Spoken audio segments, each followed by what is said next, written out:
and welcome to the World Fish Farming News for the 13th-15th of September 2024. Løvik and Andreassen are investing $100 million in commercial buildings in Vestnes. The founders of Atlantic Saphire are moving into real estate. Bjørn Vegard Løvik announced on social media that Alsco, the holding company he co-owns with Johan E. Andreassen, has signed a contract with Osen and Everlid to build a combined-use structure in Vestnes Center. The building will have business spaces on the first 2 floors and apartments on the top 2. Alsco, which already has a substantial property portfolio, primarily located near Romsdalsfjorden, where the partners grew up, is investing nearly 100 million NOK in this project.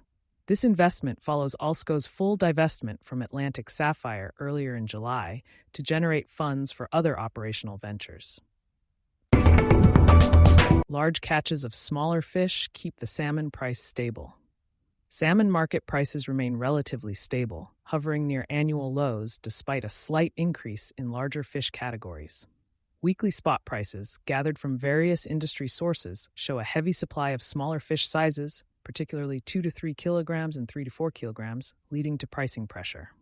Market sensitivities are noted as attempts to raise prices confront resistance, exacerbated by the decreased value of the Norwegian krone from 11.97 to 11.84 and limited freezing capacity in Norway compared to Poland. Logistical challenges, such as a shortage of trucks, especially in the north, compound these issues. Nevertheless, anticipation grows for increased uptake next week, primarily for larger fish. Opens up the Brazilian market for farmed fish.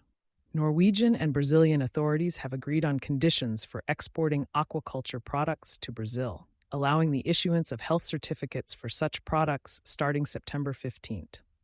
This certificate covers all species and forms of aquaculture products, including fillets, whole-gutted fish, and smoked items. However, facilities with suspected or confirmed infectious salmon anemia, ILA, or pancreas disease, PD, cannot export to Brazil. This development, a result of negotiations since 2021, is significant for the Norwegian seafood industry as Brazil, a nation of over 200 million people, is focusing on increasing seafood consumption.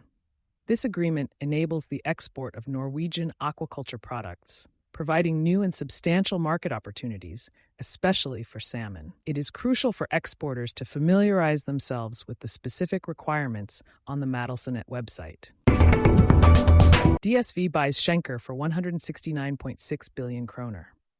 The Danish transport company DSV has announced its agreement to acquire 100% of Schenker from Deutsche Bahn, valuing the transaction at 400.3 billion.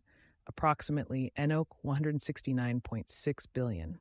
This significant acquisition would be funded through a mix of equity and new loans, was disclosed in a stock exchange announcement on Friday morning. Last year, the two companies collectively achieved a turnover of about 470 billion. DSV's CEO Jens H. Lund expressed great enthusiasm about the merger, calling it a transformative milestone in DSV's history. Both DSV and Schenker are major logistics providers for salmon transport via road, rail, sea, and air. Record export.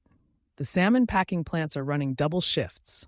Last week was the busiest week of the year so far in Norway's salmon industry, with a record-breaking 37,321 tons of salmon converted to round weight exported from the country, according to export statistics from the Norwegian Seafood Council.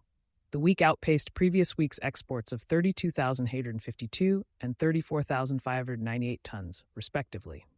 These figures are comparable to the high sales period typically seen just before Christmas. Notably, Polish processing factories have been major contributors, importing 5,836 tons of fresh salmon.